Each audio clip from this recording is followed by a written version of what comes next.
Sebagai manusia, ia telah merendahkan dirinya, taat sampai mati di kayu salib.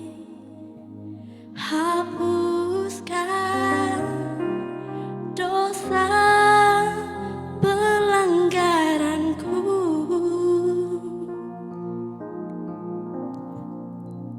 sebagai penebus. Tubuhnya disiksa dan dihancurkan, darah yang mengalir di kayu salib, yang sanggup sucikan, ampuniku.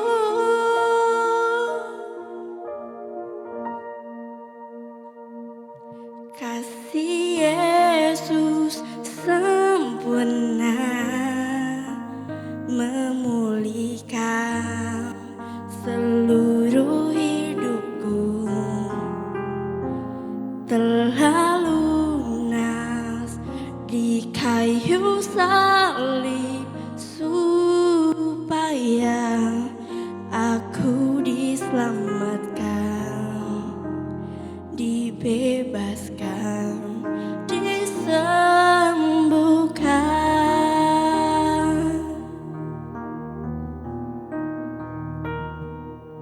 Sebagai penebus, tubuhnya disiksa dan dihancurkan, darah yang mengalir di kayu salib, yang sanggup sucikan, ampuniku.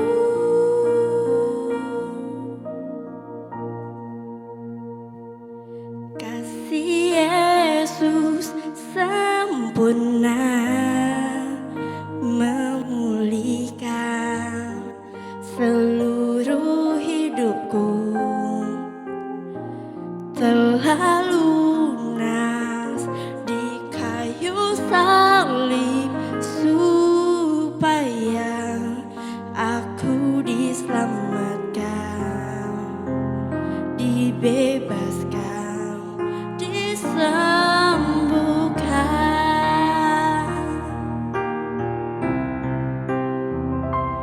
Kasih Yesus sempurna memulihkan seluruh hidupku,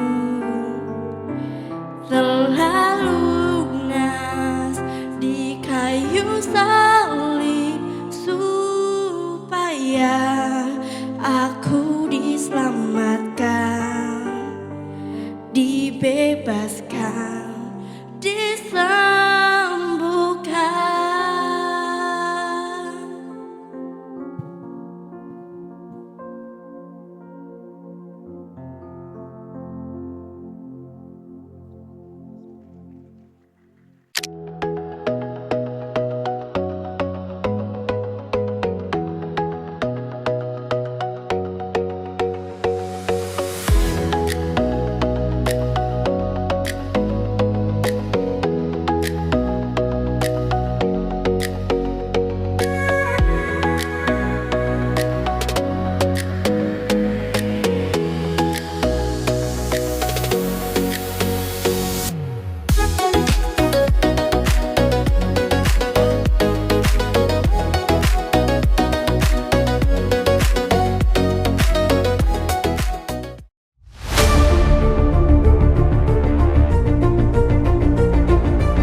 Shalom Teens and Youth GBI Jelambar Timur. Boleh kita mau bangkit berdiri, kita mau sama-sama memuji, menyembah nama Tuhan Yesus kita. Amin. Boleh masih di belakang, boleh maju ke depan, isi bangku kosong-kosong. Ayo, let's go, let's go, let's go. Hari ini kita mau bersuka cita bersama-sama. menebus dosa-dosa kita. Sama-sama katakan. Hari ini, hari yang telah dijadikan Tuhan, mari kita bersuka. Hari ini, hari yang telah dijadikan Tuhan, mari kita bersuka di dalam Tuhan, bersuka di dalam Tuhan, bersuka, bersuka dalam Tuhan, mari bersuka, bersuka citalah, bersuka, bersuka dalam Tuhan, sekarang bersuka, bersuka citalah.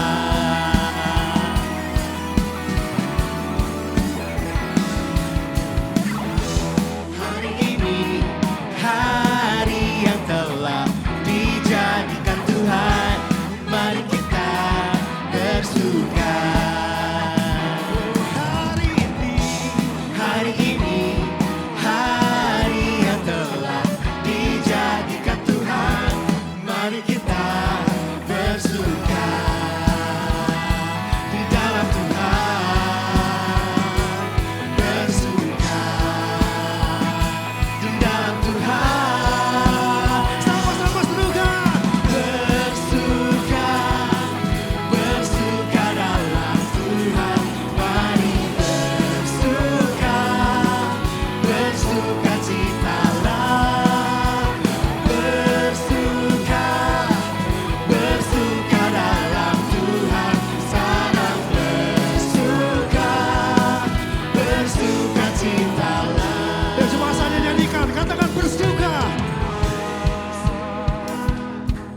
Bersuka dalam Tuhan, mari bersuka, bersuka citalah. Oh bersuka, bersuka dalam Tuhan, sekarang bersuka, bersuka citalah, bersuka, bersuka dalam Tuhan, mari bersuka, bersuka citalah, bersuka, bersuka dalam Tuhan, sekarang bersuka, bersuka citalah, sekarang bersuka, bersuka citalah, sekarang bersuka, bersuka citalah. Yuk, tepuk tangan bersama-sama. Sambil serukan.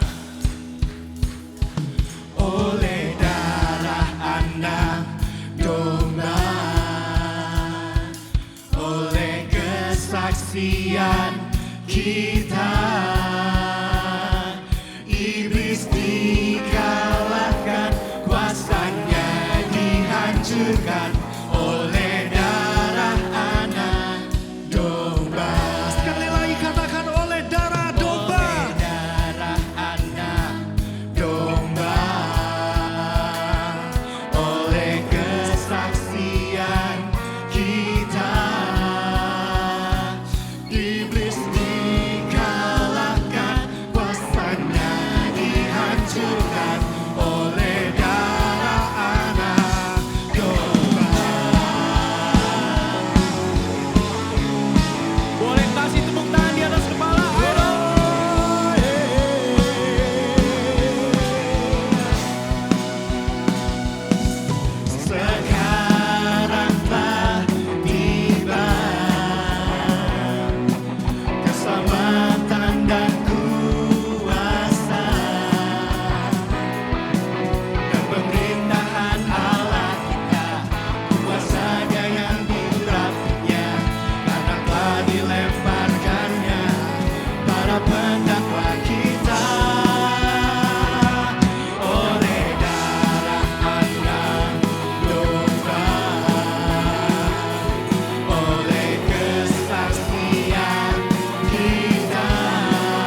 dipersilakan untuk duduk kembali.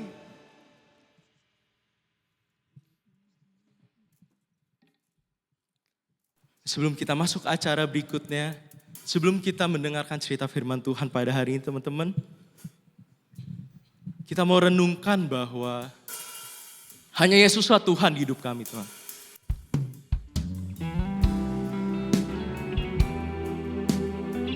Kita mau merenungkan bukti kasih-Mu Tuhan. Bukti karya keselamatan, karya salib Tuhan.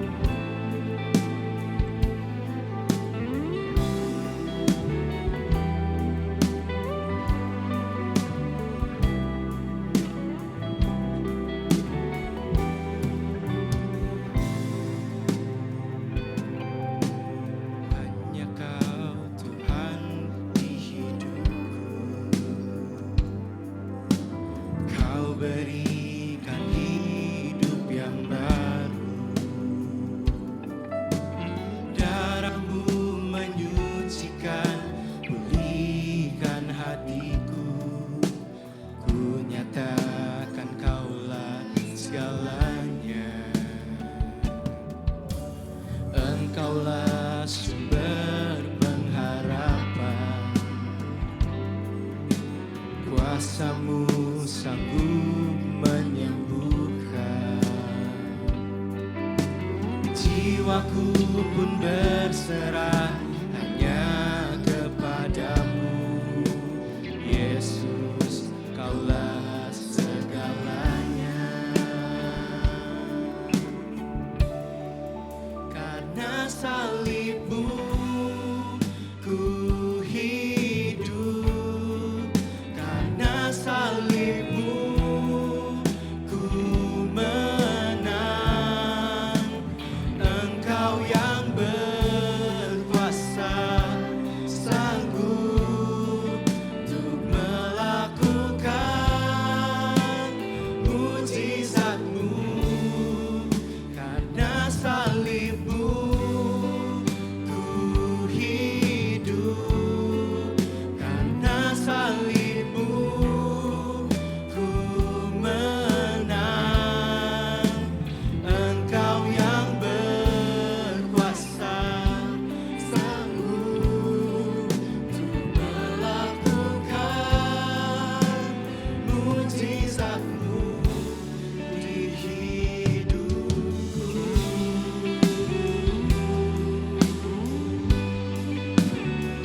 Biarlah lagu ini teman-teman bukan hanya kita nyanyikan, tapi kita renungkan di dalam kehidupan kita sehari-hari.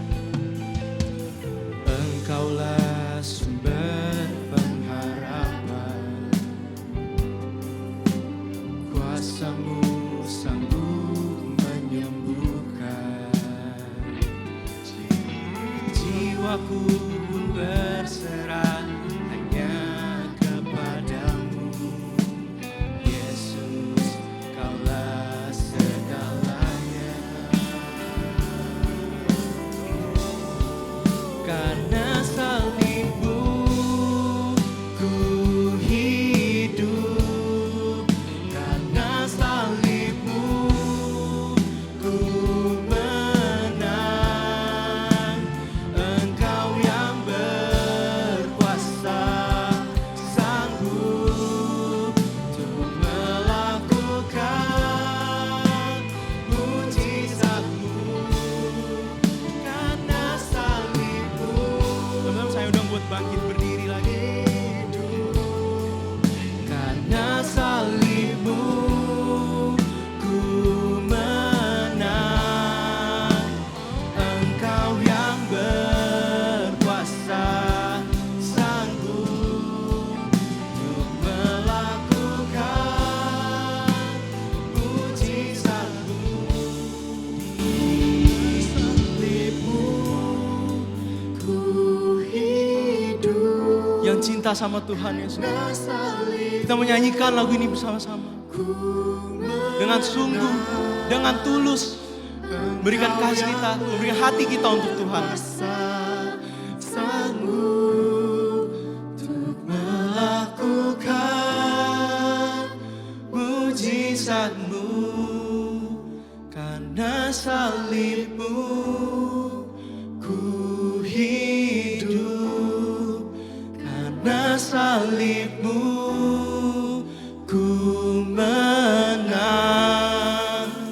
Engkau yang berkuasa, sanggup untuk melakukan mujizatmu.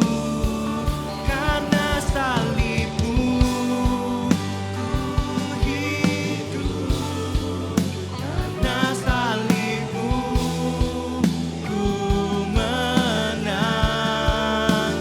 Engkau yang berkuasa, sanggup melakukan mujizatmu di hidupku. Untuk melakukan mujizatmu di hidupku.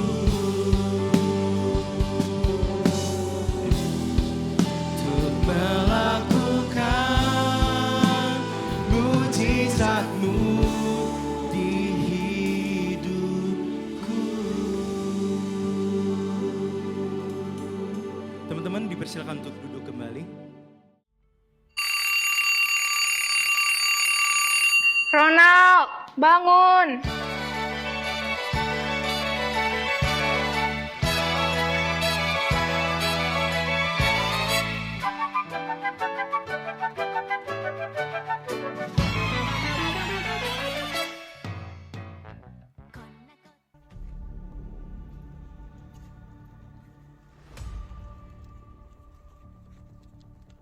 Ini sudah ketiga kalinya dalam minggu ini kamu terlambat. Kamu memang tidak pernah bisa disiplin. Iya, Ma. Memang kamu tidur jam berapa semalam? Pasti kamu main game terus-terusan kan sampai pagi. Dasar, anak dan papa sama aja. Loh, kok jadi papa yang dibawa-bawa? Iya, papa juga kan. Tadi malam pulang pagi. Kalian berdua, kalau nggak bisa diatur, lebih baik pergi dari rumah ini.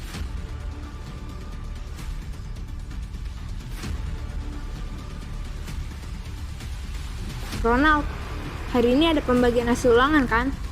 Iya, Mama nggak mau tahu ya. Nggak ada alasan untuk nilai jelek. tapi Ma, ada beberapa pelajaran memang susah. Sulit itu biasa, Ronald. Tidak ada kompromi untuk nilai jelek. Jangan bikin papa dan mama malu.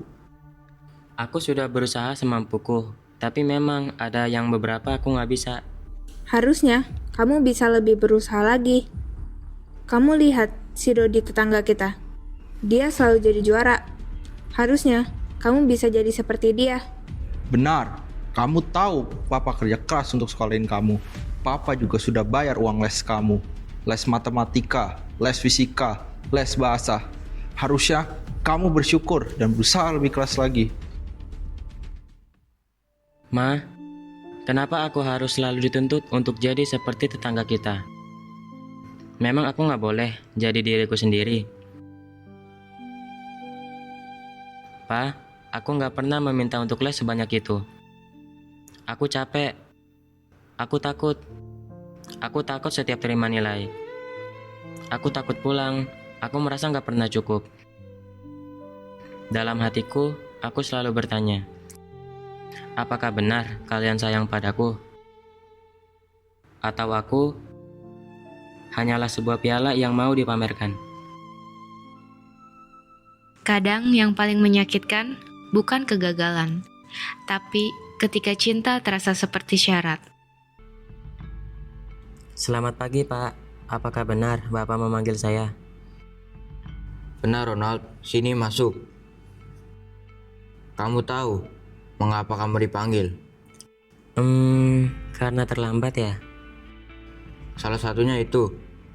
Dalam 2 minggu ini, sudah 4 kali kamu terlambat.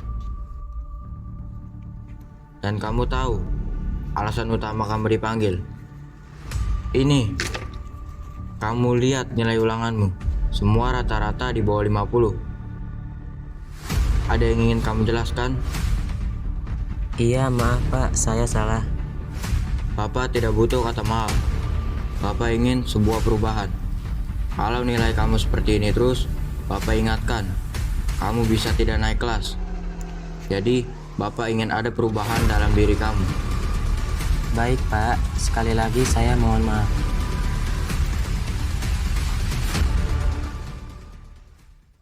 Bagaimana ini? Nilaiku kurang bagus. Aku gagal. Aku takut untuk pulang. Kalau aku pulang, pasti akan dimarahi habis-habisan sama mama dan papa. Apa yang harus kukatakan kepada mama papa? Mereka pasti marah dan menghukum aku. Mereka pasti akan menolak aku. Aha, buat kau yang sedang lu pikirkan. Iya, nasib kita sama Ronald. Setelah lu keluar dari ruang guru, gue dan Sony juga dipanggil gara-gara dapat nilai jeblok. Tenang aja Ronald, gak usah dianggap serius, itu cuma nilai.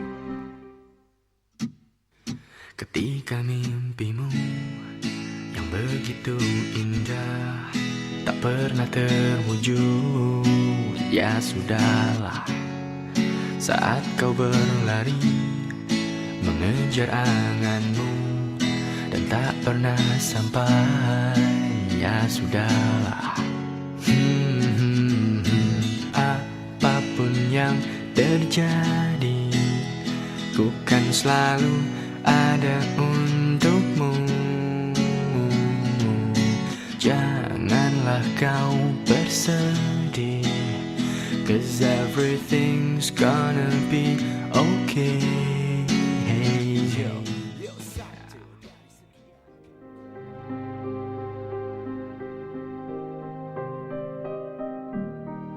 Ya sudahlah kawan. Yalah kawan, santuy. Mending gabung sama kita-kita.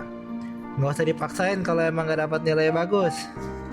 Iya, mending kita mabar mole. Yolah. Ini, hisap dulu kawan. Ayo kita mabar.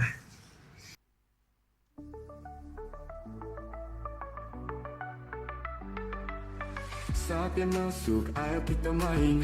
Berkumpul semua, hari cerah penuh canda. Layar menyala, siap bertempur. Di dunia ini kita jadi pemenang. Dari trik pertama kita dalam zona. Setiap kelas kita tak sendirian.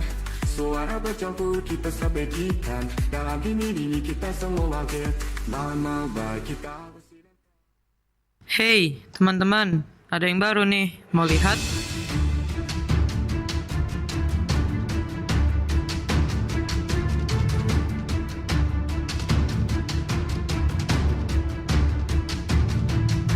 Ronald! Koko, ini tidak seperti yang Koko lihat. Kamu ini kan pelayan Tuhan, kok bisa-bisanya merokok dan nonton video itu? Tapi kok, aku bisa jelaskan, ini baru... Aku nggak mau dengar lagi kata-katamu. Semua sudah cukup jelas.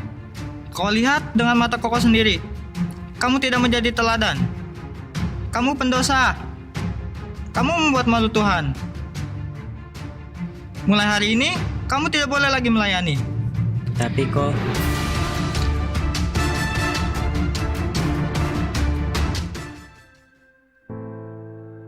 Ya itulah kawan, kalau orang merasa diri suci, kita selalu dianggap kotoran bagi mereka. Mending, kamu gabung bersama kami. Tuhan kami selalu terbuka untukmu kawan. Iya, di sini tempatmu bro. Bersama kami. Kami ini lebih asik kok.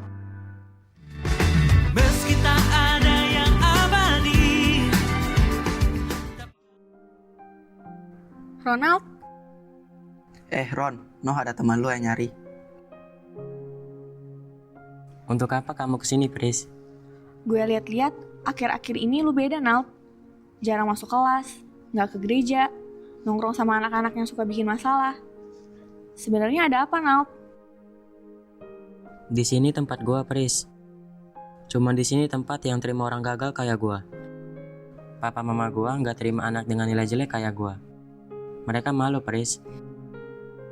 Di gereja banyak orang suci yang gak mau terima bergaul sama orang kayak gua. Emang Tuhan mau punya anak kayak gua? Gua gagal, Pris. Gua bukan orang yang harus dibanggakan. Cuman mereka yang mau terima gua apa adanya. Lo salah besar, Nald. Tuhan terima lo apa adanya. Bukan karena lo baik, bukan karena lo hebat, bukan karena lo berprestasi. Apapun keadaan lo, Tuhan tetap sayang lo, bahkan ketika lo masih berdosa.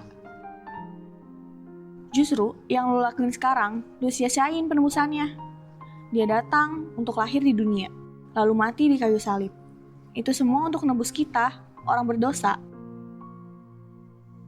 Lalu kebangkitannya memampukan kita untuk bangkit dari dosa-dosa kita, untuk hidup terus memuliakan Dia. Apa benar dia masih mau terima gua, Pris? Tangannya selalu terbuka untuk lo, Nalt.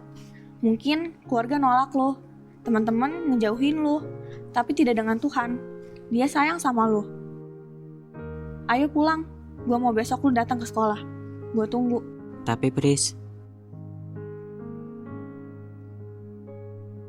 Kenapa Nalt? Ayo main lagi.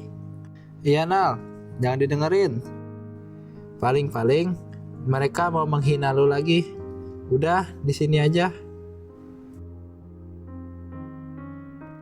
Kata-kata Priscilla sore itu sangat membekas di ingatan Ronald. Dan Roh Kudus memakai kata-kata sederhana seorang sahabat untuk menembus hati yang mulai mengeras. Roh Kudus bekerja menggerakkan hati Ronald sehingga ia sadar akan dosanya.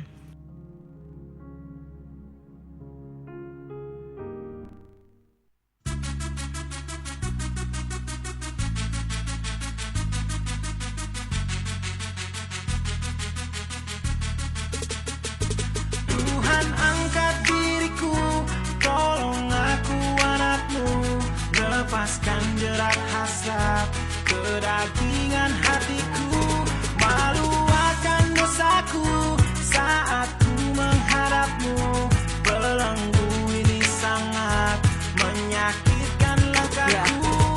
It's every man's battle and it's hard to handle.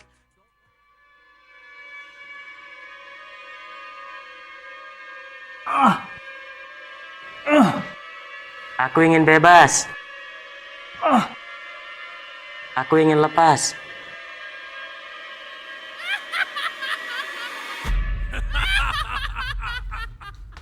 Apa? Kamu ingin lepas? Kamu itu orang yang gagal.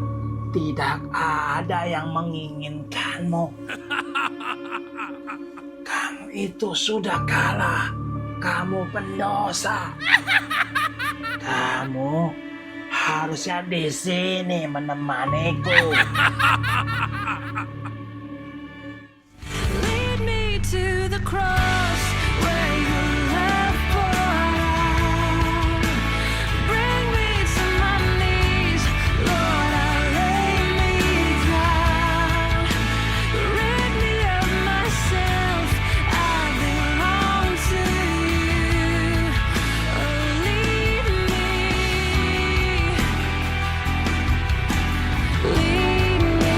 to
kita tundukkan kepala di depan Tuhan, kita berdoa.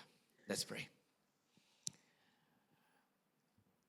Kami datang padamu Tuhan di sore hari ini. Tuhan, sebenarnya kami datang bukan cuma hadir ibadah, tapi kami datang bawa diri kami. Yang kami barusan tonton drama, ngegambarin banget bahwa itu kami, realita hidup kami sehari-hari. Doa kami sederhana sore ini Tuhan, kami bukan cuma hadir, ikut ibadah, tapi kami ngalamin satu pembaharuan dari Tuhan. Tolong kami biar bukan cuman ngerayain Paskah, tapi kuasa dari Paskah itu sendiri ngubahin hati kami. Kami berdoa biar Engkau berkarya di tengah-tengah kami. Kami berdoa di dalam nama Tuhan Yesus. Yang percaya sama-sama katakan, amin. Oke, shalom teman-teman. Shalom. Nah, ini pemain dramanya belum balik lagi ya. Mereka semua masih di belakang. Apa mereka di belakang terus? Oh udah balik. Di mana pemain dramanya? Oh iya, yang jadi Tuhan Yesus mana tadi? Oh iya. Oh lu mirip ya sama yang tadi ngerokok ya? Yang ngerokok yang mana ya? Itu ya? Oh gue pikir kok malah yang ngerokok jadi Tuhan Yesus sekarang? Ternyata beda ya, Oke. Ronald ya? Bingung ya tadi ya? Lu tadi ngapain sama Tuhan Yesus? Begini-begini ngapain tadi? Mau ngapain? Marahin Tuhan Yesus. Kenapa Tuhan Yesus lu ambil tali gua gitu ya? Enggak, bercanda. Kita kasih tepuk tangan dulu buat teman-teman yang udah effort banget gitu ya. Mereka effort banget untuk kasih hal yang terbaik. Nah begini teman-teman, kita lagi mau ngomong tentang Paskah. Katakan sama-sama dengan saya, Paskah. Apaan sih Paskah? Coba kalian bisa recall nggak memori pertama kalian Paskah itu apaan? Bisa recall nggak? Ini saya mesti di depan sini nggak? Turun boleh? Saya turun ya. Ini bisa berdiri nggak? Nah bisa. Oke. Ada yang bisa recall memori pertamanya Paskah itu apa? Yang kalian ingat? Telur. Yang lain? Hah? WC? Oh kelinci. Oh dengarnya WC ya. Kelinci. Ada yang lain? Telur warna-warni. Apalagi? Kita tanya si Ronald. Nal. Apa memori Paskah lu yang pertama? Apa? Hias telur. Telur. Hias telur. Kita tanya Tuhan Yesus deh. Yang bangkit nih ya. Memori Paskah lu pertama apa? Kematian Tuhan Yesus. Kebangkitan maksudnya. Kebangkitan. Ya ini makanya cocok jadi Yesus. Dia tahu lah ya. Teman-teman kalau kita ngomongin Paskah, gue nggak tahu ya, gue menempatkan diri jadi kalian, ada rokoknya di sini. Permen, gue tadi penasaran juga, ini apaan permen ya. Gue menempatkan diri jadi kalian kayak ada di tempat kalian, duduk di tempat kalian. Gue ingat banget kalau Paskah itu buat gue adalah telur emang. Dan gue ingat memori pertama gue dapat telur itu telur warna hijau, gue seneng banget. Telur warna hijau ada di bawah semak-semak gitu loh.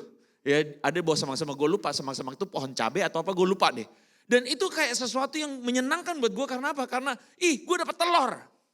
Nah setelah kejadian dapat telur itu, apakah ada sesuatu yang menyenangkan buat gue? Jujur kata ya, enggak. Selebihnya adalah rutinitas ikut ibadah Paskah. Yang sebenarnya kalau gue pikir-pikir kayak kenapa ya gue bosen, kenapa yang gue gak enjoy? As simple as, karena gue merasa gak relate dengan hidup gue. Gue merasa Paskah itu, kebangkitan Yesus dan sebagainya, gak relate. Kenapa gak relate? Sesuatu yang gak ada hubungannya dengan hidup gue. Ya oke lah Yesus bangkit, oke lah sebab dia hidup. Nah biasa Bapak Matlu nyanyi lagu itu tuh ya. Ada hari esok, oh ya udah Tuhan hidup. Ya gue gak perlu lagi untuk dia mesti hidup karena gue yakin dia Tuhan. Iya gak sih? Ada di sini yang datang dengan mengatakan, enggak, gue tuh gak yakin Yesus Tuhan. Ada gak? Enggak kan? Kalian semua sudah yakin Yesus adalah Tuhan. Jadi Yesus bangkit, lu wonder gak? Tahu wonder? Lu kayak kagum gak? Kagum gak? Jangan jawabin gue secara, karena ini di gereja ya. Jujur, biasa aja, B aja atau kagum? Lu berangkat dari sebuah posisi bahwa Yesus itu Tuhan. Jadi kalau Yesus bangkit, lu kagum atau biasa aja? Hah? Lu ngerti pertanyaan gue gak? Lu ngerti pertanyaan gue gak? Misalnya nih, kalian panggilnya apa? Pastor Sandi, Ko Sandi. Ko apa pastor? Ko Sandi. Ko Sandi baik, lu kagum gak? Enggak kan? Biasa aja, kenapa? Dia pastor. Emang dari sononya begitu, betul kan? Ciwilis, oh Ciwilis orangnya baik, lu kagum gak? Biasa aja. Lu paham maksud gue? Atau cuman gue doang yang merasa begitu? Gue kayak berasa jauh dari Tuhan banget ya. Jadi, tapi gue mencoba untuk berada dalam posisi kalian dan berpikir dari perspektif sebenarnya apa sih yang kita pikirkan? Kenapa sih kadangkala, makanya itu semua mulai dari sebuah pertanyaan begini. Kenapa sih kadangkala kita tuh kayak gak relate? Karena kita merasa biasa aja. Paham gak? Paham gak? Beda banget kalau misalnya lu kayak baru dapat naik rank jadi mythical. Lu excited banget kan? Iya gak? Kalian gak main Mobile Legend? Oh gak main. Kalian ngapain tiap hari? Baca Alkitab ya?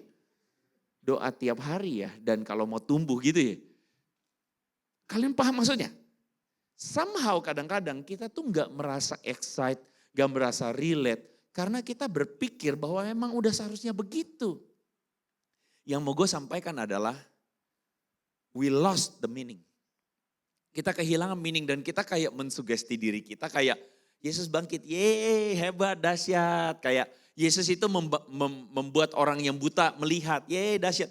Dalam hati kita paling dalam, ya emang begitu dia. Iya gak sih? Lu gak mempertanyakan lagi, bener gak? Karena lu udah menerimanya dengan sederhana. Nah itulah yang mau gue elaborasi hari ini teman-teman. Kalau kita bicara soal kebangkitan Yesus, kalau kalian lihat narasi kebangkitan Yesus, kalian akan menemukan apa yang dirasakan oleh para murid itu beda banget dengan apa yang dirasakan kita hari ini. Kita sama-sama baca bagian firman Tuhan ini teman-teman. 1, 2, 3.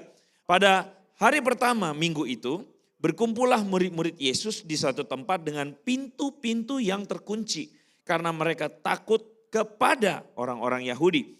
Pada waktu itu datanglah Yesus dan berdiri di tengah-tengah mereka dan berkata, damai sejahtera bagi kamu. Murid-murid itu bersukacita ketika mereka melihat Tuhan. Teman-teman, apa yang terjadi sama murid-murid di situ? Dikatakan mereka takut. Oke, kita ulang sebentar.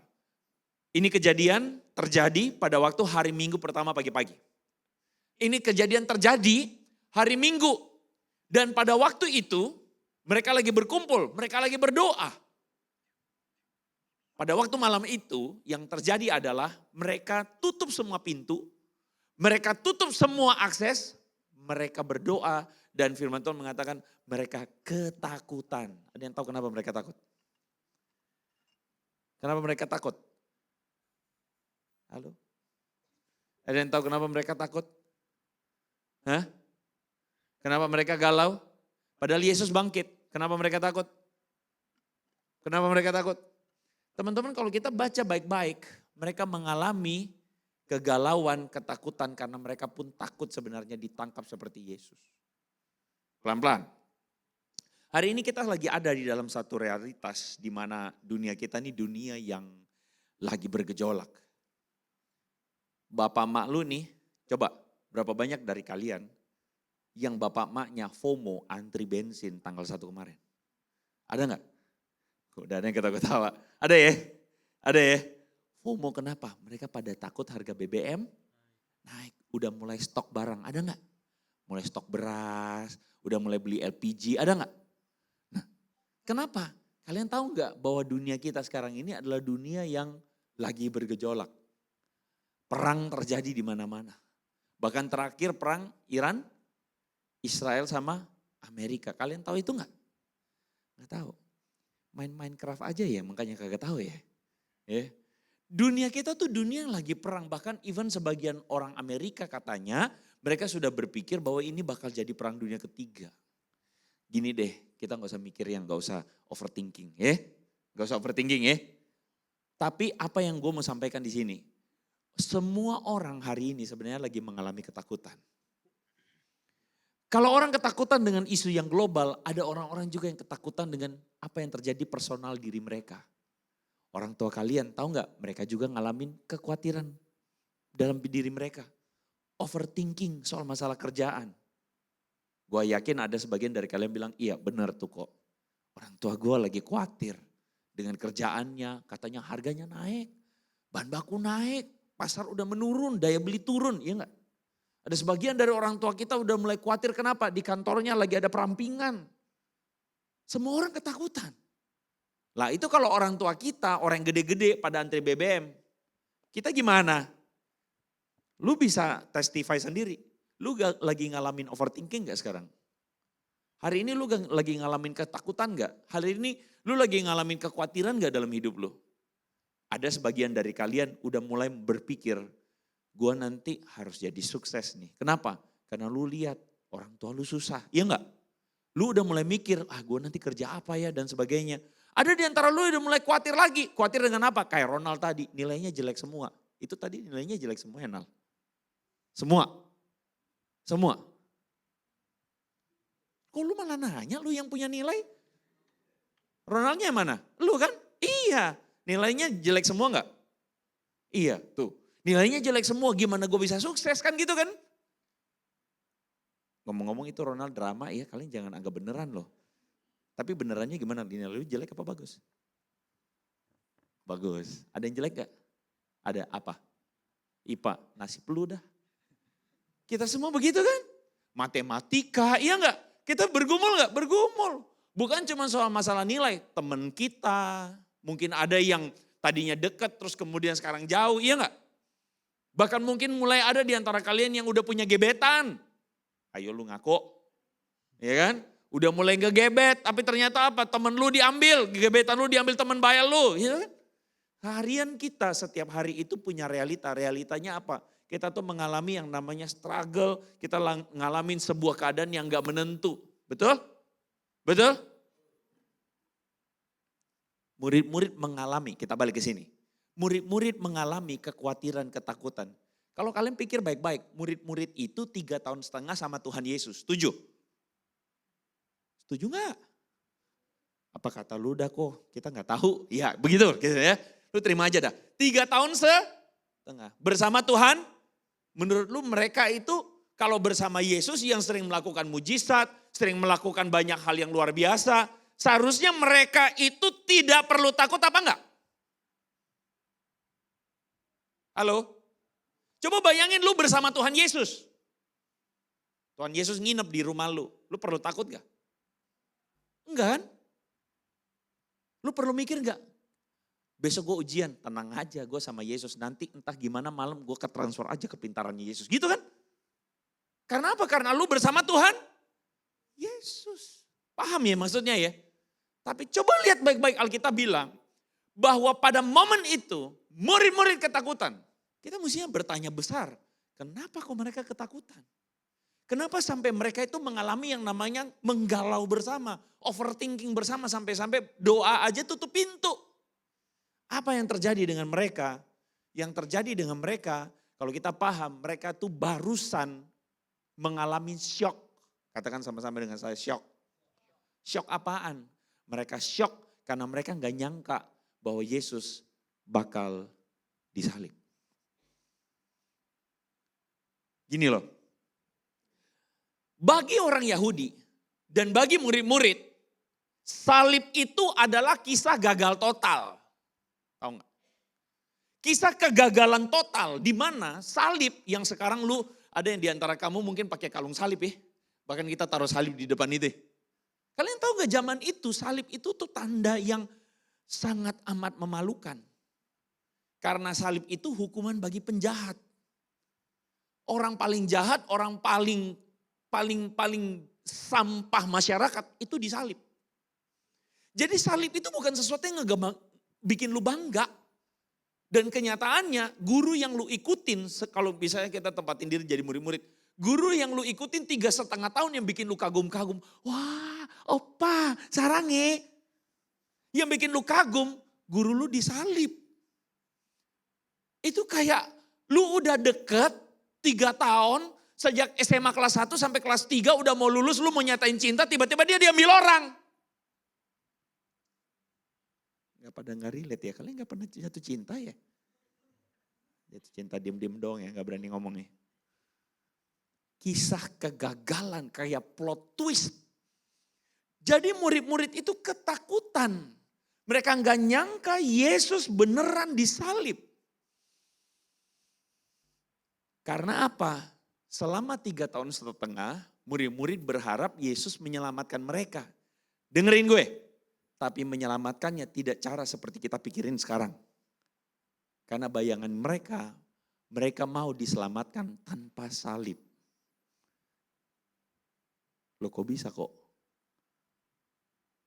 Kenapa mau diselamatkan tanpa salib? Ada yang tahu nggak? Ingat, salib itu tanda hukuman penjahat kelas kakap. Gak ada yang mau. Dan mereka mau Yesus menyelamatkan mereka tanpa salib. Maksudnya apa? Kalau kalian belajar baik-baik konteksnya pada waktu itu, murid-murid dan semua orang pada waktu itu, ada satu permasalahan hidup mereka yang mereka menginginkan Mesias itu nyelamatin mereka. Apa itu? Mereka lagi dijajah bangsa Roma. Mereka tuh lagi dijajah bangsa Roma. Mereka lagi menderita, mereka lagi sengsara. Jadi mereka tuh kepengen diselamatkan oleh Tuhan. Lewat siapa? Mesias. Dijanjiin sama kitab suci. Jadi ketika Mesias datang, harapan mereka Mesias itu ngapain buat mereka? Berperang buat mereka. Kok bisa berperang? Iya, gue nggak bercanda. Nih gue kasih contohnya ya. Coba kalian perhatikan baik-baik. Waktu Yesus ditangkap di Getsemani. Jumat Agung pada ikut gak? Ikut ya? Ada dramanya gak? Ada gak? Gak ada ya? Ada tapi bukan kisah itu. Oke. Pernah ada kisah itu gak? Lupa. Ya udah ginilah ceritanya dah. Ya. Pada waktu Yesus ditangkap. Oke. Waktu Yesus sudah mulai dipegang-pegang nih. Bukan mau lagi diapain, mau dipegang-pegang sama si pengawal-pengawal nih. Ada satu murid Yesus yang malam hari itu ngebela Yesus. Ada yang tahu? Ada yang tahu? Petrus namanya. Petrus ngapain? Hah? Petrus ngapain? Posting di sosmed. Guys tolongin, guru gua lagi ini mau ditangkap gitu. Kagak. Petrus ngapain? Dia keluarin pedang. Dan dia mau menebas orang yang mau nangkapin Yesus. Kebetulan ada hamba imam besar, telinganya putus. Tos. Gak sengaja gitu ya. Putus itu telinga. Pertanyaannya, kenapa Petrus bawa pedang? Kenapa Petrus bawa pedang? Gak tahu kok, buat potong bawang kali. Kagak. Petrus bawa pedang buat apa? Karena memang mereka mengantisipasi bahwa mereka akan berjuang bersama Yesus merebut tahta. Mereka mau kudeta. Mereka mau menyelamatkan bangsa Israel karena Yesus inilah yang mereka tunggu. Paham gak kalian? Petrus itu mau berperang. Makanya Yesus bilang, siapa yang pakai pedang akan mati oleh pedang. Jadi kalian bisa bayangin gak bahwa murid-murid pada waktu itu galau. Karena apa? Karena selama ini guru yang mereka harapin akan menyelamatkan mereka. Tiba-tiba suruh mereka berhenti berjuang. Halo? Kalian baru tahu kisah ini? Kalian baru tahu kisah ini? Saya lanjutkan ya. Kalian tahu gak? Hari Minggu Yesus tuh masuk Yerusalem. Waktu dia masuk Yerusalem, orang-orang Yerusalem itu menyambut dia. Hosana, diberkatilah dia yang datang dalam nama Tuhan. Tapi tenang, waktu mereka ngomong Hosana, pikiran mereka tuh apa? Hosana tuh maksudnya gini, ayo selamatin kami, perang. Makanya Yesus tuh pernah bilang, kamu pikir aku tidak bisa panggil malaikat sepasukan dari sorga? Aku bisa, kata Yesus. Jadi mereka tuh menyambut Yesus untuk berperang. Waktu ngomong dia itu anak Daud, pikiran mereka tuh adalah seperti Daud dulu berperang, bikin kita bangsa Israel ini berjaya, maka Yesus ini adalah Mesias yang akan melakukan hal yang sama buat kami. Supaya kami ini berjaya. Terbebas dari penjajahan. Kenapa? Karena Yesus ini mereka dengar dari Nazaret, dari Galilea. Yesus ini melakukan mujizat-mujizat. Dia menyembuhkan yang sakit, yang lumpuh berjalan, yang buta mendengar, yang tuli melihat.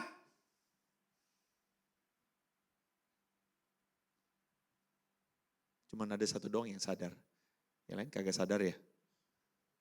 Yang buta melihat, yang tuli mendengar. Ah gitu. Pada bengong sih kalian.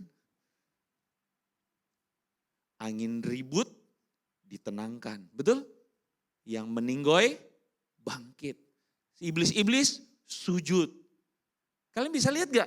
Ini kayak perfect banget buat kita untuk menyelamatkan kita. Kenapa? Karena dia dari Allah. Dia akan nyelamatin kita. Tapi ingat tadi definisinya. Nyelamatin buat apa? Dengan cara apa? Perang. Paham ya maksudnya ya? Lu dapat backup dari Tuhan beneran nih yang nyelamatin lu. Makanya mereka menyambut Yesus. Diberkatilah dia yang datang dalam nama Tuhan. Tapi kalian tahu nggak? 5 hari berikutnya apa yang mereka lakukan? Mereka ngeludahin Yesus. Kenapa? Karena Yesus tidak memenuhi ekspektasi mereka. Yesus justru disalib.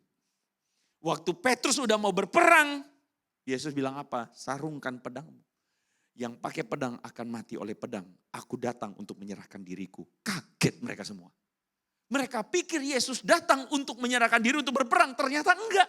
Beneran menyerahkan diri dan disalib. Makanya kalian paham gak kenapa murid-murid tercerai-berai? Pada kabur semua. Kalau dari awal murid-murid tahu Yesus akan disalib, apa yang terjadi? Pada waktu di Getsemani Yesus ditangkap, apa yang terjadi? Murid-murid akan, silakan ini Yesus mau disalib, ayo. Betul begitu kan? Malah ada yang foto momen-momen terakhir bersama Yesus, dia posting bakal disalib. Begitu kan? Tapi kenapa murid-murid tidak bisa terima? Kenapa murid-murid tercerai-berai? Karena mereka kaget. Yang mereka harapkan terjadi tidak sesuai. You get it? You get it? Halo? Halo, bilang sama kiri kanan, lu ngerti kagak? Lu ngerti gak? Paham ya? Paham ya? Kita baca sama-sama, 1, 2, 3. Orang banyak berdiri di situ, ayo sama-sama, 1, 2, 3. Orang banyak berdiri di situ dan melihat semuanya. Pemimpin-pemimpin mengejek dia. Orang lain ia selamatkan. Biarlah sekarang ia menyelamatkan dirinya sendiri. Jika ia adalah Mesias, orang yang dipilih Allah. Jadi Mesias yang ada dalam pikiran mereka hari itu tidak sama kayak kita sekarang. Kita sekarang berpikir Mesias itu apa? Menyelamatkan kita dari dosa. Benar, nggak salah itu. Tapi bayangan mereka hari itu, Mesias adalah menyelamatkan mereka dari Roma. Mereka mau diselamatkan, tapi ternyata ekspektasi mereka salah. Jadi gini, kalian pernah nggak kayak ngalamin di dalam hidup kalian tuh kayak dikecewakan karena ekspektasinya salah? Sakit banget kan? Ekspektasinya apa? Ekspektasinya begini, kejadiannya ternyata enggak. Waduh sakit banget, kenapa? Karena ternyata gue udah punya ekspektasinya udah gede dulu. Kenalan, kayaknya dia suka sama gue deh. Kayaknya dia suka sama gue deh. Wih WA-WA-an, kamu lagi apa? Oh lagi gini, udah makan belum? Udah berak belum? Gitu kan. Semua ditanyain, udah apa sampai gak penting. Kita udah ekspektasinya tinggi melambung. Wih kayaknya dia suka gue nih. Ternyata jadian sama orang lain. Waduh. Benci banget ya kan? Ekspektasi itu sebenarnya alasan kenapa kita kecewa. Betul? Lu kecewa karena apa? Karena lu punya ekspektasi tidak sesuai. Betul ya? Betul ya?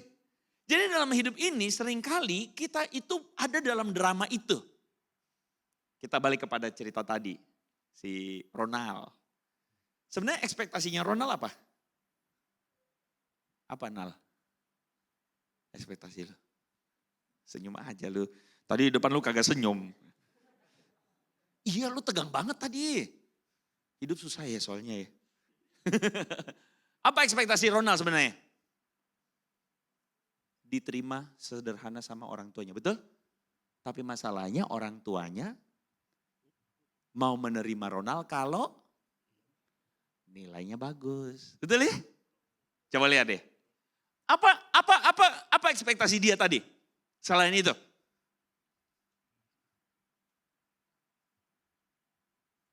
Oh, tadi Ronald lagi drama susah-susah, kalian ngapain sih? Apa ekspektasi dia lagi selain itu? Hah? Diterima sama, tadi yang guru kumis siapa? Lu ya? Itu guru apa sih? Lu guru apa sih? Kepsek, guru atau jaga sekolah? Guru apa? Guru doang. Mata pelajarnya doang ya. Berharap diterima oleh gurunya, betul nggak? Tapi ternyata gurunya bersyarat juga sama dia, iya nggak? Dan yang kelihatan teman-temannya menerima dia, betul nggak? Makanya tadi, mana tadi si remaja cewek yang ngajakin Ronald balik ke gereja, siapa mana? Mana dia? Oh sono, tadi siapa namanya lu? Bukan yang di depan tadi, nama panggungnya apa? Oh Michelle, oh Prisil. Prisil bilang Tuhan menerima lu kok dan sebagainya. Coba lihat, kita tuh ada di dalam drama ekspektasi, iya enggak? Lu punya ekspektasi, keinginan, lagunya bagus juga tuh. Aku ingin begini, aku ingin begitu, iya enggak? Lagu awalnya, iya kan? Kita tuh sebenarnya ada dalam menjadi manusia yang selalu hidup dalam ekspektasi. Tapi dengarkan gue satu hal ini. Lu sadar enggak, seringkali yang bikin hidup lu galau, kebolak-balik dan sebagainya. Karena ekspektasi lu salah. Dan fakta menyakitkannya adalah ekspektasi yang salah itu kebodohan. Iya enggak sih? Betul enggak sih?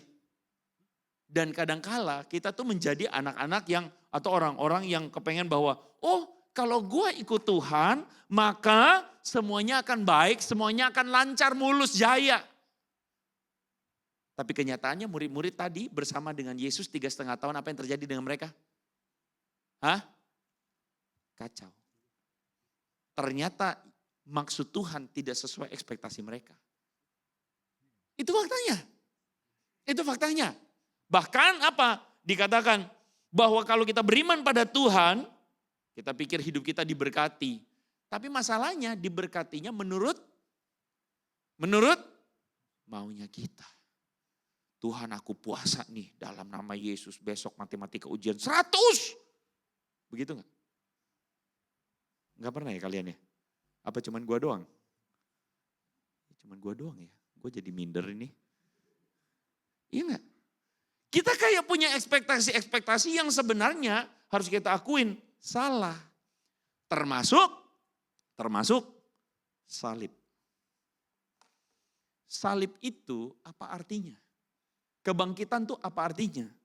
Salib itu artinya adalah bagaimana kita, manusia lama kita disalibkan. Begini, pelan-pelan.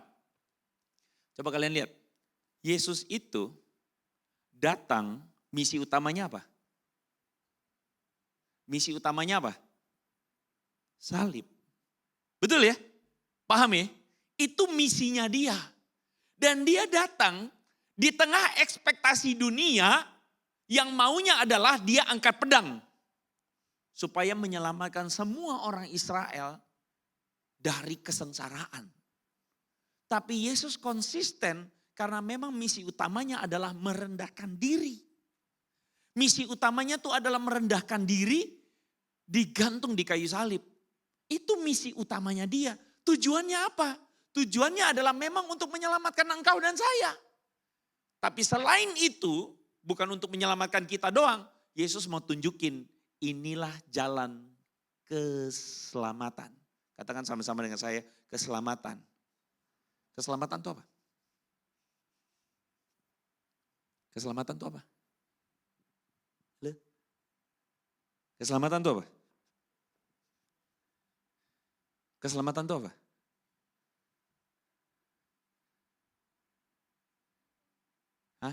hidup. Bener sih, keselamatan itu hidup. Keselamatan itu nggak mati. Bener. Keselamatan itu apa? Jangan takut salah dong, ngomong aja. Kalau salah ya dikoreksi, beres kan? Kadang-kadang kita takut salah, kenapa? Karena kita takut dianggap atau terlihat tidak qualify.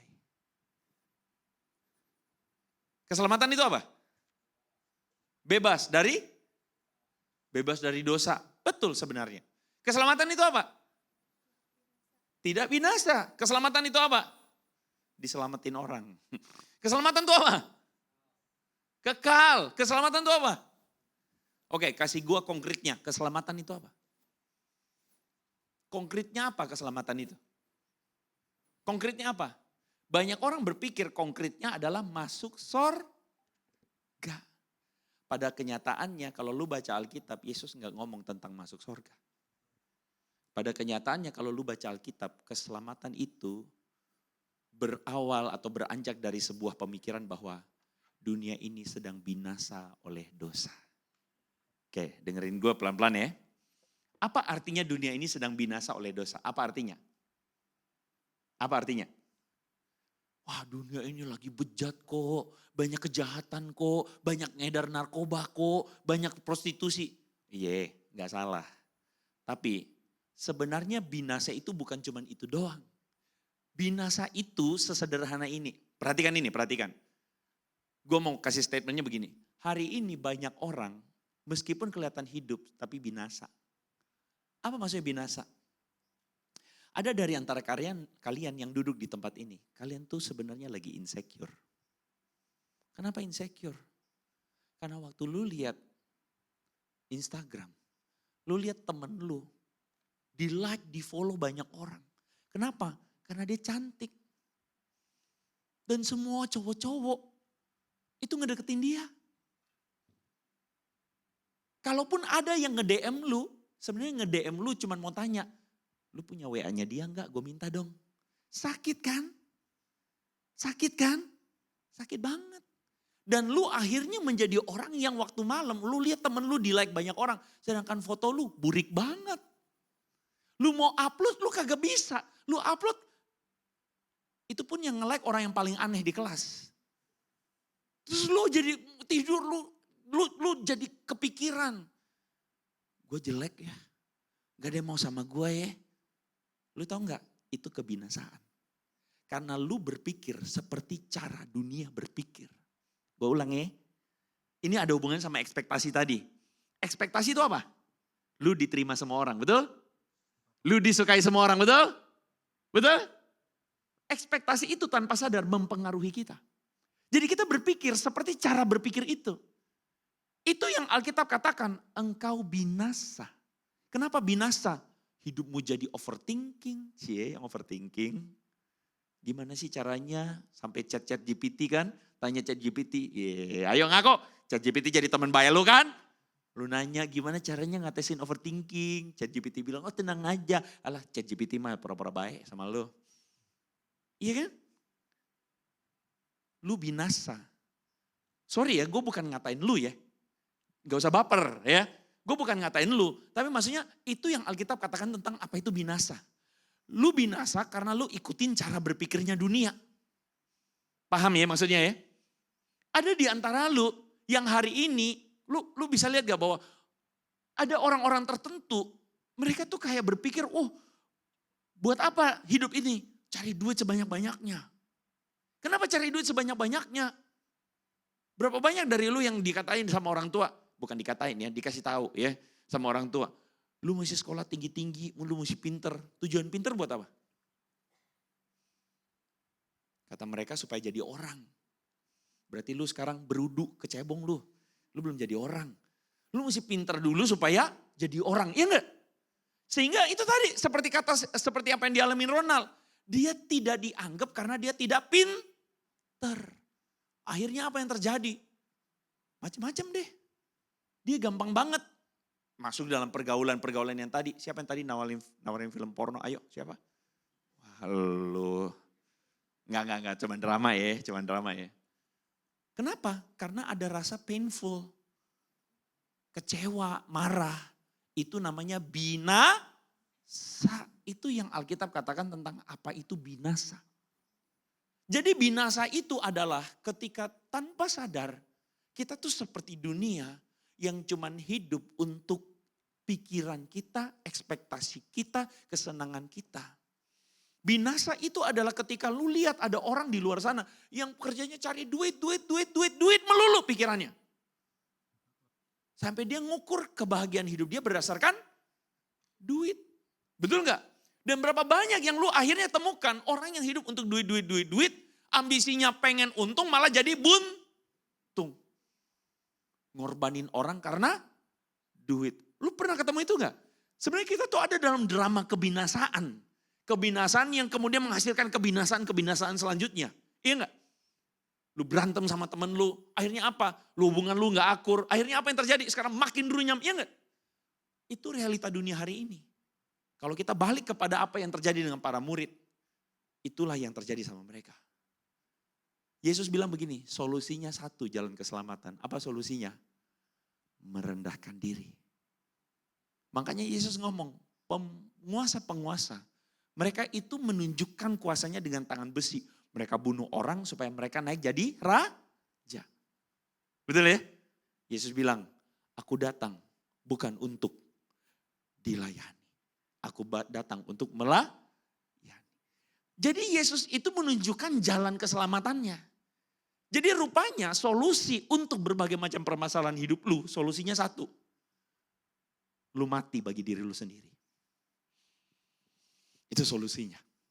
Solusinya adalah lu mati bagi diri lu sendiri.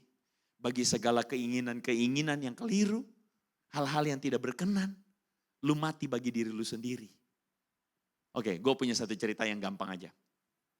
Gampangnya begini, gue dulu dibesarkan sebagai anak ketiga dari 3 bersaudara.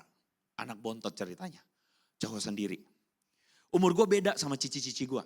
Yang pertama beda 10 tahun, yang kedua beda 7 tahun. Realita perbedaan umur itu mengakibatkan efek psikologis buat gue. Apa efek psikologisnya? Gue tuh adalah anak kecil yang caper. Tahu caper? Cari perhatian. Kenapa gue caper? Karena gue merasa tidak dikasihi, tidak disayang. Apa yang bikin gue merasa tidak disayang? Dulu waktu kecil gue tuh dibesarkan dengan rotan sama mak gue. Jadi nyokap, nyokap, kalian udah gak pakai kata nyokap ya? Pak masih pakai gak? Gue khawatir nih, jangan-jangan Alfa gak pakai nyokap nih. Gue kerasa tua nih ya. Jadi gue tuh sama mama gue, nyokap gue itu. Dia itu cara didik gue tuh pakai rotan. Lu salah sedikit di rotan, tar. Gue nangis kan, tar. Laki gak boleh nangis, tar. Dia pukul gue terus sampai gue berhenti nangis. Cara didik itu membuat gue berpikir bahwa gue gak dikasihi. Beda sama cici gue. Cici gue bedanya 7 tahun. Kalau 7 tahun sama bocil mana yang bisa lebih mengendalikan diri? Yang lebih tua dong. Makanya yang gue amatin, kok cici gue gak dipukul ya? Kok gue dipukul ya? Paham ya? Akhirnya diperparah keadaan ini dengan bercandaan orang tua gue. Bercandaannya apa? Lu tahu gak lu tuh anak pungut? Bercanda sih, itu bener bercanda. Tapi lu tempatin diri jadi anak kecil. Kayak lu bilang, bohong kan, kan gitu kan. Tapi ngomong bohong kan malu. Akhirnya gue jadi berpikir dan dilema, jangan-jangan bener gue anak pungut. Bapak gue, Pak gimana beneran gue anak pungut? Bapak gue bilang apa? Iya, papa nemu kamu di kardus. Gitu katanya. Itu berbekas buat gue. Apa yang terjadi? Gue tumbuh besar jadi orang yang cari penerimaan orang. Cari kasihnya orang. Gue anak yang pintar. Ini bukan puji diri sendiri. Ya puji diri sendiri sih ya. Gue anak yang pintar. Tapi kalian tahu gak tujuan gue berprestasi buat apa? Supaya banyak orang mau deket sama gue. Mau deket supaya apa? Nanya, ini gimana caranya, ini gimana caranya. Gue merasa berarti karena gue pintar. Jadi gue mengembangkan sebuah mekanisme dalam diri gue. Mekanismenya itu apa? Orang mau berteman sama gue karena gue pintar. Itu modalnya gue. That's me. Sampai satu momen, apa yang terjadi? Sebenarnya momen itu baru terjadi sekian tahun beberapa waktu belakangan. Gue di black campaign sama orang. Ada yang ngehancurin reputasi gue. Dengan cara macam-macam lah. Wah. Apa yang terjadi teman-teman? Yang terjadi adalah pada waktu itu, at the moment, gue merasa kayak, Tuhan, semua reputasi yang Tuhan kasih sebagai YouTuber dan sebagainya, itu Tuhan punya. Kalau Tuhan mau ambil, Tuhan ambil. Pada momen itu Tuhan bentuk gue. Gue jadi recall, ingat momen-momen berapa waktu belakangan. Gue tuh jadi orang yang selalu tanpa sadar di-drive sama penerimaan orang. Gue marah kalau orang gak anggap gue. Gue marah banget. Satu waktu gue lagi pelayanan di Kuningan teman-teman. Lagi pelayanan di Kuningan gue naik motor. Dan kalau percaya aja lah ya. Kalau kalian sampai di Kuningan, kalian mau parkir di gedung-gedung itu tuh gak bakal terima lu. Naik motor, stop, parkir di sono. Saya diundang pelayanan, saya mau khotbah. Enggak, lu parkir sono. Parkirnya jauh, gue pergi jauh ke sono. Dalam hati gue marah. Lu gak tahu siapa gue. Gue ingat namanya Dadan. Gue laporin lu ya Dadan ke bos lu. Lu dipecat lu. Kenapa? Gue marah ketika tidak diterima. Ketika tidak dianggap. Gue marah sekali. Akar permasalahannya sederhana. Kalian lihat gak? Karena gue berpikir bahwa gue mesti berprestasi. Nah sekarang udah jadi ini kan preacher kan. Gue mesti pinter khotbah supaya bisa diterima orang. Jadi gue mengikuti arah hidup gue tuh ke sana semua. Gue pengen membuktikan diri gue sendiri. Padahal dalamnya kosong. Sampai momen terakhir masih ingat tadi gue di Black Campaign. Ada momen tertentu gue dengerin khotbah sederhana. Khotbahnya sederhana. Khotbahnya cuma bilang begini. Kamu tuh dikasihi Tuhan. Lu bayangin gue udah khotbahin kasih Tuhan berkali-kali loh. Gue udah khotbahin kasih Tuhan tuh luar biasa. Gue tahu gak kasih Tuhan tuh besar? Tahu. Gue tahu gak kasih Tuhan itu tidak bersyarat? Tahu. Tapi at the moment Tuhan bicara pribadi sama gue. Selesai khotbah, yang khotbah waktu itu orang India. Orang India yang bilang, you turn left, you turn right, and then you go straight. Nah gitu kan. Habis khotbah begitu, dia bilang, ayo kita tundukin kepala, yuk kita berdoa. Waktu gue berdoa di situ, gue berjumpa Tuhan. At the moment nih, gue merasa bahwa gue tuh kayak jadi anak kecil. Terus Tuhan Yesus tuh kayak duduk di depan gue. Terus dia bilang, come, lu datang. Waktu gue datang terus dia bilang satu perkataan begini buat gue. Lu mau buktikan apa lagi supaya aku mengasihi kamu? Andre, sebelum lu buktiin apa-apa, aku mengasihi kamu. Lu gak perlu buktiin apa-apa. Aku mengasihi kamu. Gue nangis. Dan perjumpaan itu mengubahkan gue. Perjumpaan itu membuat gue tuh menyadari satu hal gini. Tanpa gue mesti ngapa-ngapain, gue dikasihi Tuhan. Tanpa gue mesti berprestasi, gue dikasihi Tuhan. Tanpa gue mesti dipuji orang, gue dikasihi Tuhan. Dan hari ini hidup gue penuh dengan keselamatan. Kenapa? Karena gue gak butuh lagi cari penerimaan orang. Kalian paham gak maksudnya? Semua dimulai dari apa? Semua dimulai dari lu mati bagi diri lu sendiri. Itu jalan salib. Kalian paham maksudnya? Salib itu adalah jalan yang Yesus tunjukin buat kita untuk bilang apa? Bahwa sebenarnya jalan keselamatan di tengah dunia yang binasa ini adalah lu mati bagi diri lu sendiri. Lu mati bagi keinginan-keinginan yang salah. Hari ini banyak di antara kita, apa berhala di dalam hati? Kenyamanan. Makanya kita suka nunda bikin tugas. Kita main Mobile Legend. Kita main game, Roblox, Minecraft. Bikin tugas besok aja. Keinginan lu jadi pandu lu sadar gak? Bahwa yang membuat hidup lu berjalan itu keinginan lu. Keinginan yang salah, bahwa lu mau nyaman doang, PW doang bawaannya. Akibatnya apa? Hidup lu banyak masalahnya. Tugas gak beres, prestasi gak bagus, akhirnya lu sendiri juga frustasi. Jauh dalam hati lu paling dalam, sebenarnya lu tahu, gua lagi salah. Tapi kenapa lu gak bisa stop? Lu gak mati bagi diri lu sendiri. Paham maksudnya? Paham maksudnya? Gue waktu itu denger ada podcast. influencer. Si influencer tuh cantik sekali. Tapi dia waktu di podcast dia bilang apa? Aku gak bisa kalau gak ada pacar. Aku mesti ditanyain tiap malam. Dikasih perhatian. Habis kalau gak ada yang kasih perhatian aku gak bisa. Dia gonta ganti pacar terus. Padahal sebenarnya solusi hidup dia tuh sederhana. Lu dikasihi Tuhan, that's enough. Karena butuh kasih Tuhan, akhirnya apa? Siapa doang yang datang diembat sama dia. Iya kan? Akhirnya apa? Orang yang toksik diembat, kan? Iya kan? Karena cinta. Loh, solusinya sebenarnya sederhana. Lu mati bagi diri lu sendiri. Itu artinya kuasa dosa dikalahkan. Lu paham gak maksudnya? Karena dunia ini adalah dunia yang bekerja dalam mekanisme itu. Dan Yesus kasih tahu sama kita, kamu tahu gak jalan keselamatan itu apa? Kamu mati bagi dirimu sendiri. Karena ketika lu mati, lu hidup. Yesus melakukan itu. Dia mati di kayu salib. Dia dikuburkan. Hari ketiga, dia bangkit. Dia mau kasih tahu, kematian itu awal dari kehidupan. Hari ini, kalau lu memilih mati bagi diri lu sendiri, itu awal kehidupan. Sama seperti Yesus bangkit dari kubur, lu akan bangkit. Lu akan bercahaya abangku. Kenapa? Karena lu gak perlu lagi ada dalam drama-drama bodoh dalam hidup. Paham maksudnya? Lu paham maksud gua? Semua masalah kita itu adalah karena kita masih mau mengikuti keinginan-keinginan dosa kita. Semua masalah kita itu karena kita masih mau ikutin apa yang menjadi maunya kita.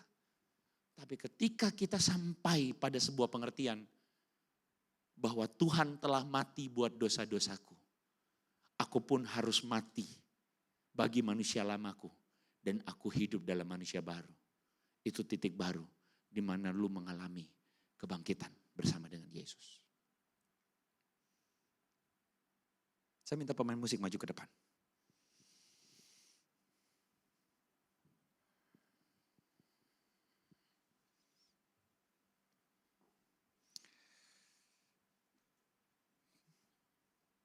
Teman-teman, kita ambil waktu di hadapan Tuhan. Yuk kita ambil waktu berdoa. Karena saya percaya hari ini Tuhan mau bicara sama kamu. Saya percaya hari ini Tuhan mau bicara sama kamu secara pribadi. Karena gue gak tahu apa yang lagi lu pikirin hari ini. Apa yang sebenarnya jadi ganjelan dalam hidup lu. Apa yang sebenarnya jadi ekspektasi yang salah dalam hidup lu. Gue gak tahu. Tapi Tuhan tahu. Apa yang tiap hari bikin lu gak bisa tidur. Apa yang tiap hari bikin lu gelisah di kamar lu sendiri. Apa yang bikin lu sampai scroll up, scroll down. Apa yang bikin lu insecure. Apa yang bikin lu overthinking. Apa yang jadi kekecewaan dalam diri lu sendiri. Gue percaya bahwa hari ini ada di antara lu yang sebenarnya lu benci sama diri lu. Lu benci kenapa diri lu begitu bodoh.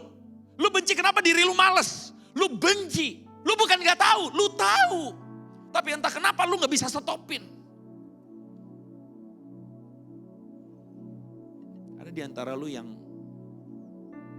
hari ini struggle dengan kegagalan. Kalau boleh kasih judul hidup lu tuh gagal. Dengarkan hal ini. Yesus datang bukan untuk orang yang sempurna. Dia datang untuk kita yang gagal. Dia datang untuk kamu yang overthinking. Dia datang untuk kamu yang insecure. Dia datang untuk kamu yang ditolak orang. Dan dia bilang, aku mengasihimu. Bahkan aku telah mati bagimu pada waktu engkau masih berdosa. Mari ambil waktu sebentar di hadapan Tuhan. Let's close your eyes. Tutup matamu dan berdoa. Izinkan Tuhan bicara sama kamu. Izinkan Tuhan bicara sama kamu. Izinkan Tuhan menyatakan kasih-Nya kepadamu. Jalannya tuh simple. Mati bagi dirimu sendiri. Setelah itu kamu akan bangkit bersama dengan aku, kata Tuhan. Jalannya simple. Kamu gak perlu lagi cari penerimaan orang. Kamu gak perlu lagi cari cintanya orang. Orang tuamu hari ini masih nuntut kamu, ya it's okay. Tapi kamu bisa tenang, kenapa? Karena Tuhan menerima kamu. Kamu tenang kenapa? Karena Tuhan pegang masa depanmu. Jadi kamu gak perlu lagi marah. Kamu gak perlu lagi dendam sama orang tua kamu. Kenapa? Kamu mengalami kehidupan. Kamu gak perlu binasa karena kebencian. Kamu gak perlu binasa karena rasa insecure. Kamu gak perlu binasa karena kamu ngebandingin diri kamu sama orang lain. Kamu tahu satu hal begini, Tuhan telah mati bagiku. Dan sekarang aku mau bangkit. Aku mau jadi the best version of me. The best version of me. Karena Tuhan kuasa kebangkitannya ngejamin bahwa gue bisa begitu. Ngejamin bahwa gue ini baik. Ngejamin bahwa gue tuh diciptain dengan baik di depan mata dia. Ngejamin bahwa aku dikasihi dia.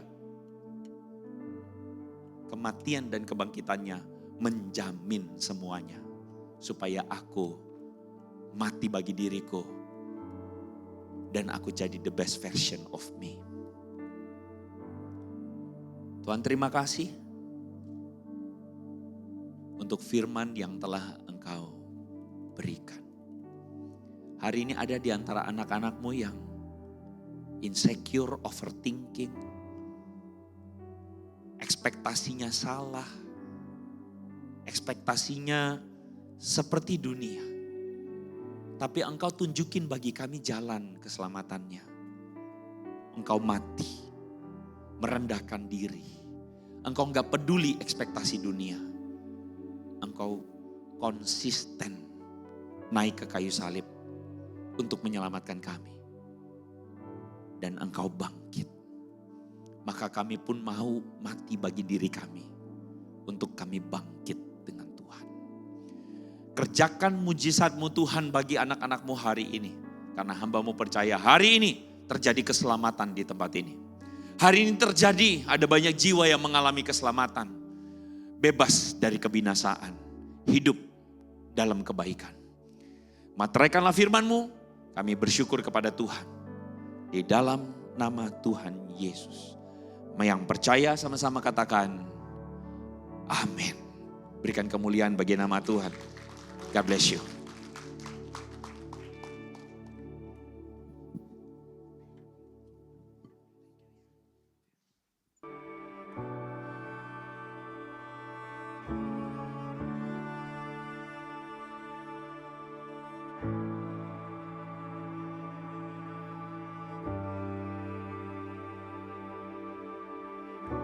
You call me out upon the waters, the great unknown, where feet may fail. And there I find you in the mystery, in oceans deep, my faith will stand.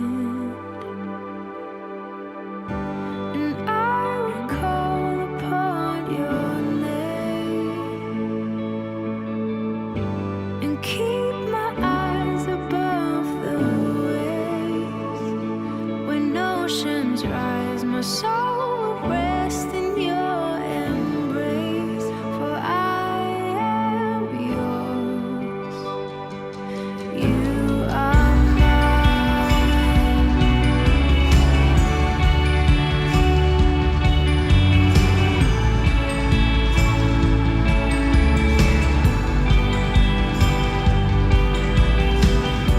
Your grace abounds in deepest waters.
Spirit, lead me where my trust is without borders. Let me walk upon the waters wherever you would call me. Take me deeper than my feet could ever wander, and my faith will be made stronger in the presence of my Savior.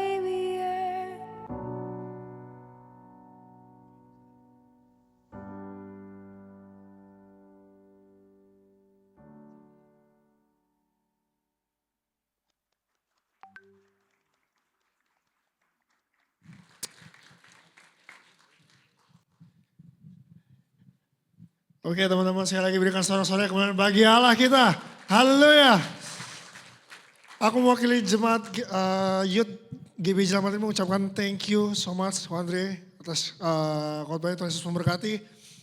Teman-teman, saya berikan pengumuman ibadah minggu depan, ibadah Youth, ibadah Teens.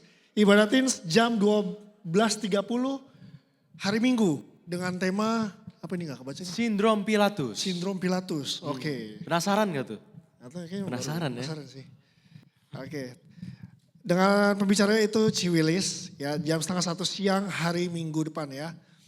Dan Betul. untuk ibadah Vessel, ibadah Youth di bulan April itu Kita gabung hari ini. Jadi kita ketemu lagi tanggal 2 Mei. 2 Mei di bulan depan, oke? Betul.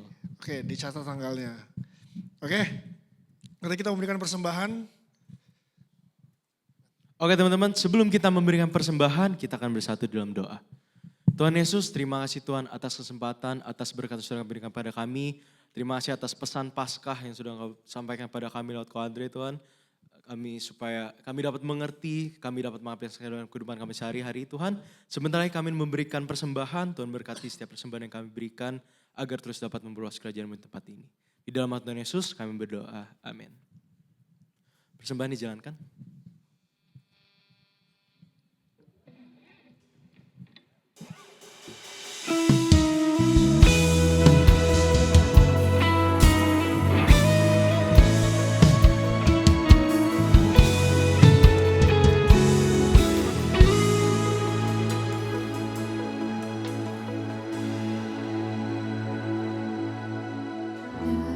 Darahmu dicurahkan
Tuhan bersyukur untuk hari ini, kami bersyukur kami boleh merayakan kebangkitan Tuhan.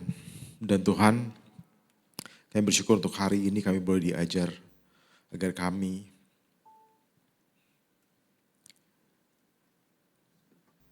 harus mati supaya Engkau hidup di dalam diri kami Tuhan. Kiranya Engkau semakin besar dalam kehidupan kami dan kami semakin kecil. Dan Tuhan ajar kami dalam setiap kehidupan kami, bentuk kami, proses kami semua yang ada di tempat ini. Semakin hari kami semakin serupa dengan Tuhan. Dan Tuhan, kami butuh bantuan Roh Kudus. Roh Kudus Kau jamah setiap kami di tempat ini. Di dalam kehidupan kami, di dalam setiap langkah hidup kami. Allah Roh Kudus, Tuhan kiranya Kau terus jaga dan Kau mau pimpin, bimbing kami semua. Dan kiranya di dalam kehidupan kami, kami dapat menjalani kehidupan kami dengan terang firman Tuhan.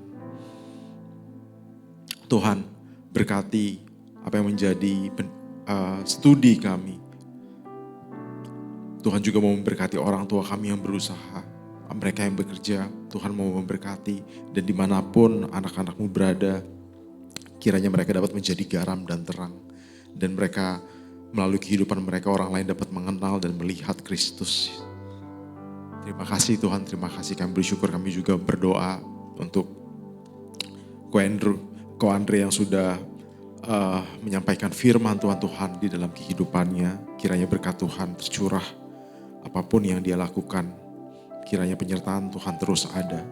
Dan melalui kehidupannya banyak orang terus diberkati dan dapat banyak orang mengenal Tuhan dan menerima Yesus sebagai Tuhan dan Juru Selamat melalui pelayanannya.